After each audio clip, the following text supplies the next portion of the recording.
We are really privileged to have Dr. Cynthia Brazil, like the country. So if you were just thinking of pronouncing it any differently, it's not. It's just like the country. Who is with the Personal Robotics Group at the MIT. Did something beep that I shouldn't know about?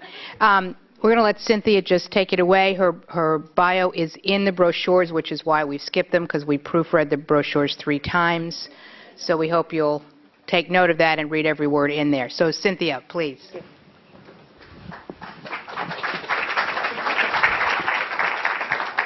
Hi, it's a pleasure to be here. I'm going to be talking about bringing children's media off the screen, and given that I direct the Personal Robots Group, you can imagine what kind of technology might be involved in that.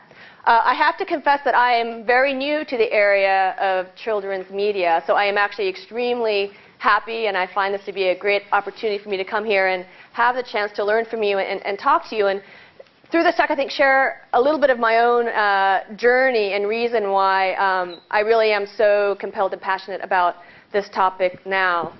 So I don't know if I have the clicker. Here? OK.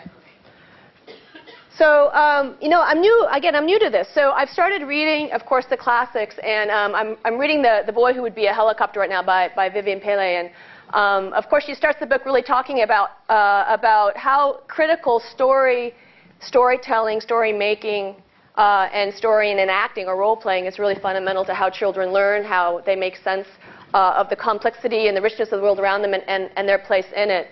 You need to change the scan there. It's cutting off. Oh, OK. Go ahead. Yep.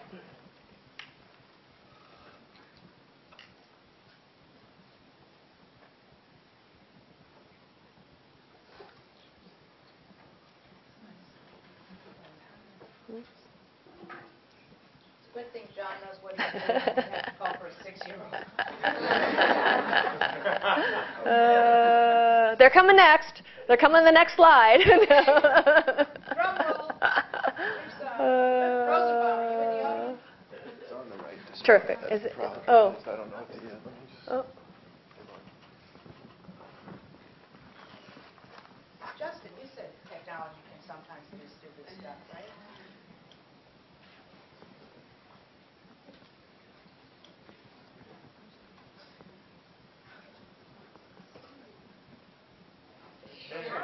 All right. Okay. Good. Okay. Thank you. Okay. And so again, my own experiences right now. I have these three boys. So they are the audience that I'm really thinking hard about when I think about designing for them. So Ryan is 6, Nathan is 4, and Caleb is 2. They're all digital natives. Caleb is very adept at PBS Kids already. You know, I don't know, I have this sort of mom tension. My good mom, my bad mom for letting them have so much screen time. But of course, I mean, they love technology. They love games. I mean, here's Ryan. I mean, loves Star Wars. And for me, this is actually fabulous because, I mean, much of the reason why I think I do what I do, I basically build droids for a living, is because I love Star Wars. So this is really a chance for me to connect to Ryan. And I mean, he has the video games and the toys and obviously, you know, the lightsabers and the helmets and the books and the movies and everything. And we were just talking about how, I mean, a lot of it's because I'm into it too. You know, I'm really into it too. And I can tell you that children's imaginations are alive and well.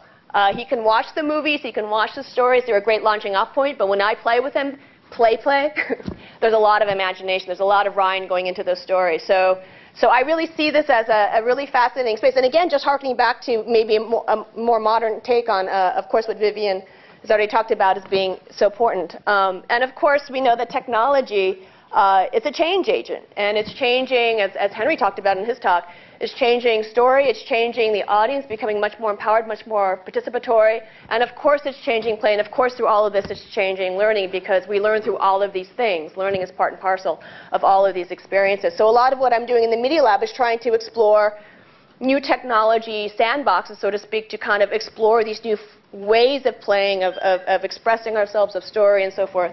It just so happens that one of the colors in my palette, so to speak, is robotics. So I wanted just to throw this example up. I'm sure all of you know about the iPad from Sony PlayStation.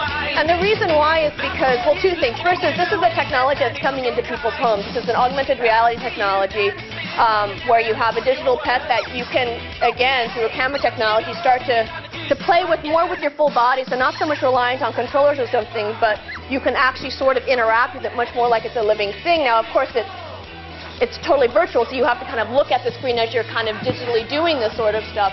But of course, the digital technology is extremely, of course, flexible and versatile in terms of what you can do and how you can bring these characters to life. So in my own work, this sometimes makes my work harder because people always ask me, why do you bother building a physical robot or a physical character when you can do so much through this virtual?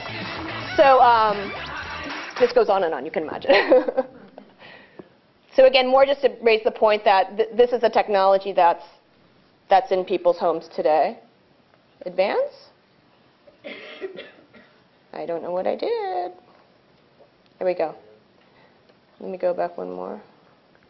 Okay, so for me, one of the big opportunities in my life was to actually collaborate with Stan Winston. And Stan, of course, late Stan Winston, legendary in Hollywood, ran one of the most famous animatronic special effects design houses in Hollywood. And he was a big proponent for the physical animatronic. And he always talked about how, when you think about it from the standpoint of the actor having to perform with the synthetic character, the monster, whatever he would create, there's just no comparison between being able to react and act and perform with someone or something that's really there, that's directable, that's really part of that performance, versus interacting with the blue screen where maybe even nothing is there, where the actor has to keep everything within their imagination and react and so forth. In this way, that's really not so much of that visceral in the moment side that you can. If you might be acting with a 40-foot Tyrannosaurus Rex, but you're still acting. You know, it's kind of like the terror that you get from that scene is much more genuine, I guess, in some sense, than the terror you would get from, you know, just a sort of a little small model of that or a blue screen. So he was, again, a big proponent of the physical reality of that performance and just appreciating it from the standpoint of the human actor and even the human director for that standpoint. And he often talked about how his true dream was to build a real character. And what he meant by that is, you know, when you talk about animatronics, these are basically extremely sophisticated puppets, where it might take a team of 6 to 8 puppeteers, highly trained puppeteers, controlling maybe, you know, 10 degrees of freedom here, 6 degrees of freedom there, to bring the whole character to life. So Teddy, the movie AI was a context in which I met Stan, and Teddy was actually the most sophisticated robot they had built today in terms of the number of degrees of freedom. It took about 8 people to bring Teddy to life in the movie. But he said his dream was to build a real character, and what that meant was a character who was alive or had an existence off the screen, beyond just the puppeteering. When the camera goes off and the character's dead, what would be the opposite of that? And in many ways, I think that's the dream of AI, or at least in my sort of aspect of AI, which is also to build a sort of this living, breathing character, this sort of droid, the Star Wars vision.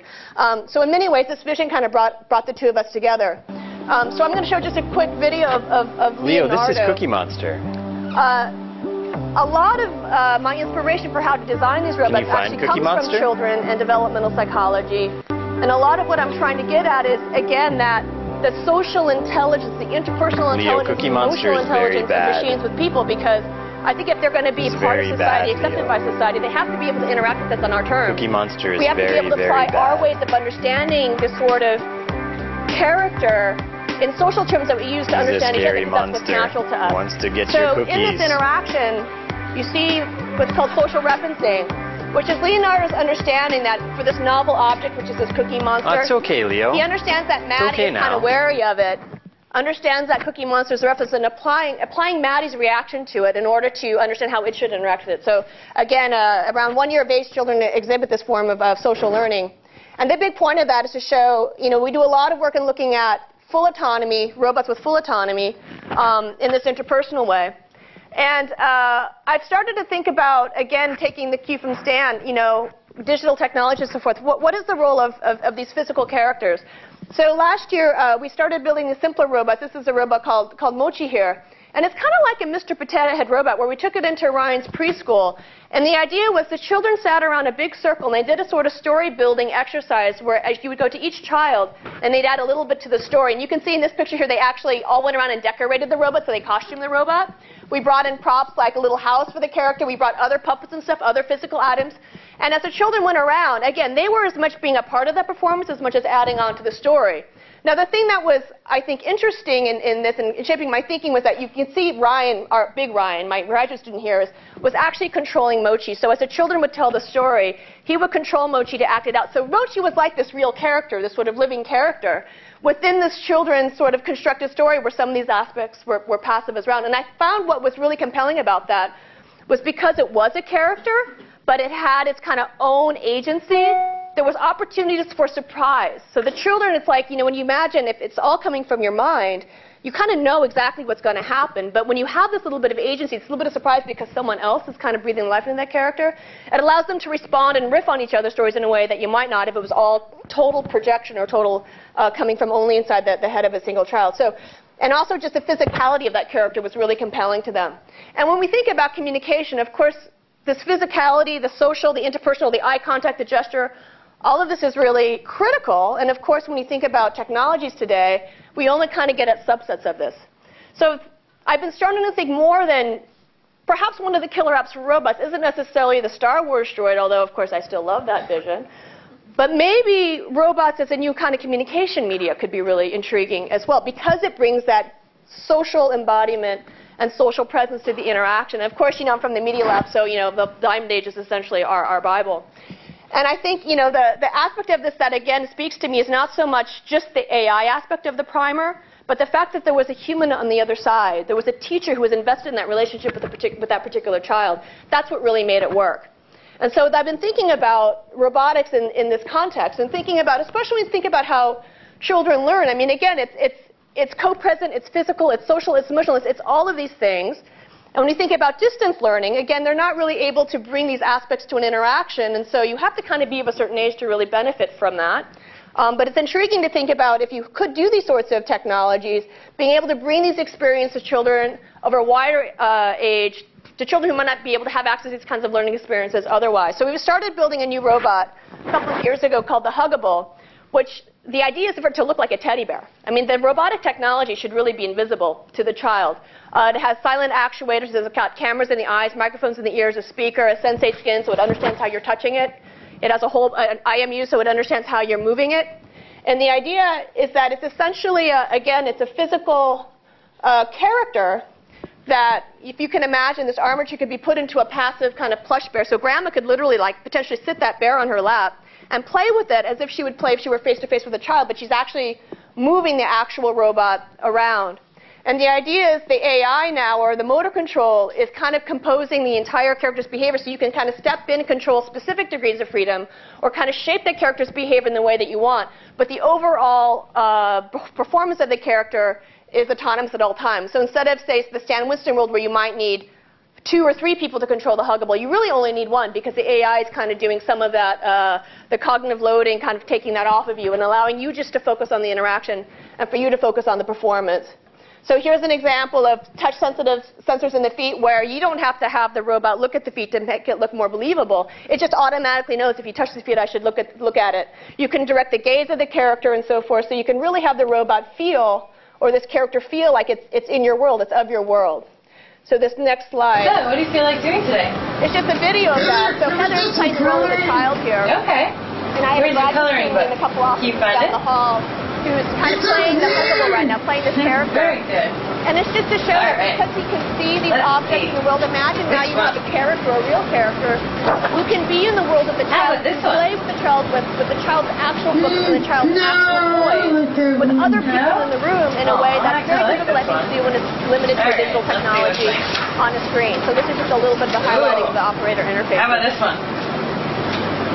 So I think this is a technology that it's coming sooner than you think. You know, and the previous panel says, you know, might people have a robot read stories to their child 20 years from now? I think it's going to happen much sooner than that. And I think the reason why is because if this is a technology that actually brings something new and deeply meaningful to the interaction, people are going to use it. So, for instance, my parents live in California. Their grandkids, my children are growing up, and they might only see them twice a year. But if my mom could read a bedtime story to my child in a way that's the actual stories in the actual books by jacking into a robot, she might actually really be willing to do that. When you talk about young moms being 25, I think this is not that far of a stretch for them to really think about if there's actual value added here. Then yes, I think it's something that, again, it fundamentally addresses a human need, a human desire to be more connected, and it could happen. I think now, you can start playing games where you have another kind of person jacking the robot, like a second language teacher. And we know that for children, the best time to learn a second language is as early as possible. And you're not going to put your one-year-old in front of a screen for a period of time, but maybe if it's a teddy bear who can interact with the child to help teach the language because there's actually a person on the other side, I think that's really intriguing. So again, when you think about these spaces of what new affordances and new opportunities are possible because of the physicality and because there's a person on their side, I think is really intriguing. Henry, of course, gave a great talk on transmedia storytelling, and I think that's certainly in the future. The aspect I want to talk a little bit about now is, again, I've been kind of saying here's the digital, here's the robot side.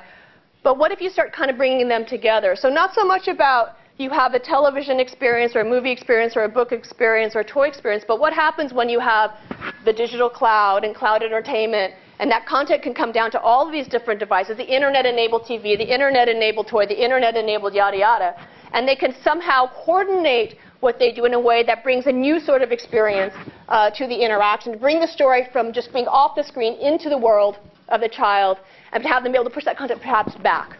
So I want to show one more video.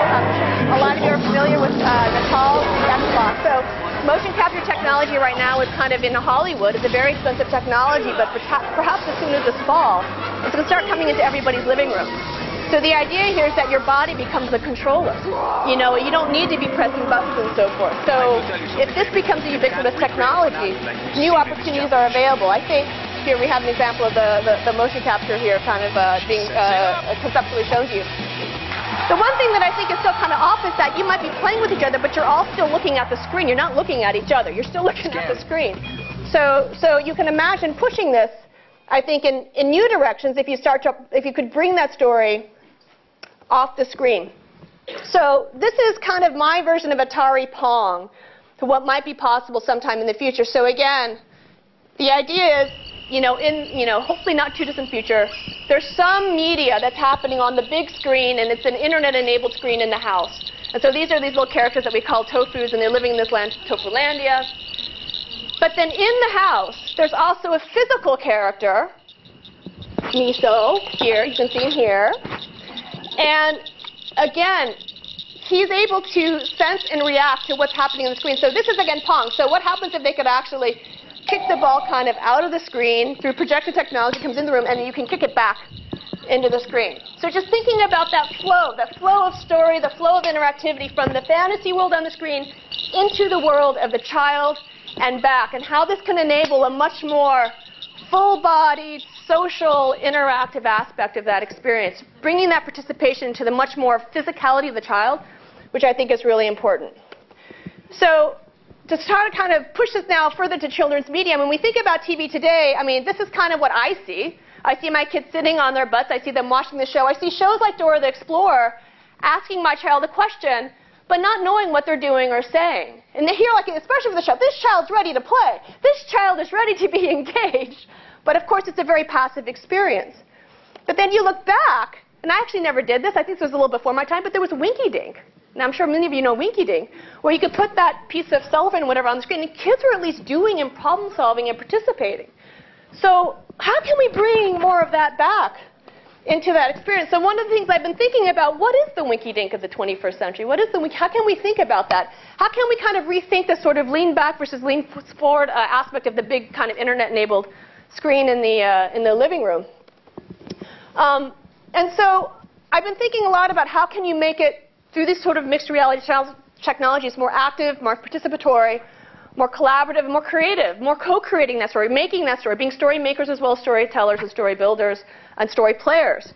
And so we've been thinking about new kinds of interfaces. So again, if we're talking about this age of a child who's 6 or under, kind of preschool age, what kind of new tools or artifacts do you need to help them manipulate both the physical world and the digital world? So this is kind of what we've been thinking.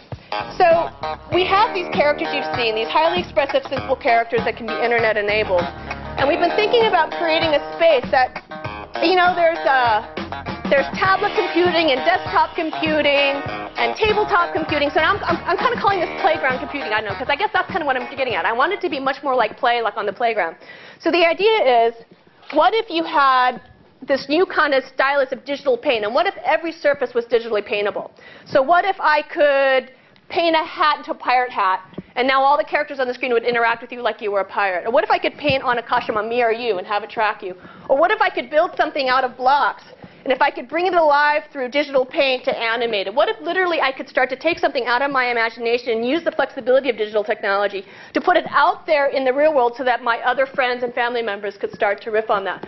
So this is kind of the conceptualization you see here. We're actually starting to build this out in my lab right now. So there's cameras and motion capture technology to be able to track the orientation of the stylus, to know how you're moving it, to be able to track the kids and the robots, to know who they're looking at, how they're interacting. This idea here is kind of like, this is like programming through performance. So it's almost kind of like icing a cake, where if I were to extrude a path, that's the path that the robot would take. And if I wanted to, say, change the color, this might be, you know, squashing and stretching or doing emotional expression. And if I started to paint this, I'm actually kind of authoring my character almost like through painting. And what I like about this is it's not like a desktop kind of tool-like thing. It's more like it's a performance itself. I'm actually moving and interacting as I do this. And then you can imagine new tools like cutting and pasting, where you could like suck up that program and lay it down over here and copy it and tweak it and have kids kind of like building these programs on the fly as the robot's kind of performing it. So we're starting to think about all these sorts of questions. So this is an example here of this tofu character, sort of a conceptualization of this paintbrush, or the digital paint, in order to kind of author these sorts of programs. So again, for me, it's all about how do you get what's in the mind of the child out in the world in a way that others, it can be externalized, it can be brought to life, and others can riff on it and animate it. And it could be very related to what's happening on a screen. It could be related to just what's happening in the world around them. So this is kind of the series of affordances that I've been trying to think about. And I think, you know, the whole bigger point for this, for me, is really, you know, we all know about this, but, you know, the creative society. And, you know, we live in this world where we hardly know what the world's going to look like 5 or 10 years from now. So how do we educate and prepare our kids for that? And, you know, Sir Ken Robinson talks about how in the education system things get increasingly siloed, how we sort of start to eschew the body, so we start training kind of the left brain, but we forget kind of the body, we forget kind of the right side and so forth. And how that might not be so good for us in the long run. And I think one of the reasons why I'm so interested and passionate about this preschool age is not only because my kids are that age, but because that is a form of learning where all of this stuff happens together. It's not as if you say only do body type stuff now and only do emotional stuff here and only do aesthetic stuff and so forth. It's all there, and they're all learning all these things simultaneously. There's something to me that seems very right about that. So what can you learn by focusing on this age and thinking about the tools and the interfaces and the experiences and get that right, and think about how can you age that up? So that whether it's in the school or whether it's in the home, how can you bring these experiences to a much broader community that I think is, you know, it's critical for our country and the way I think we educate our kids in the future. So that's it. Thank you.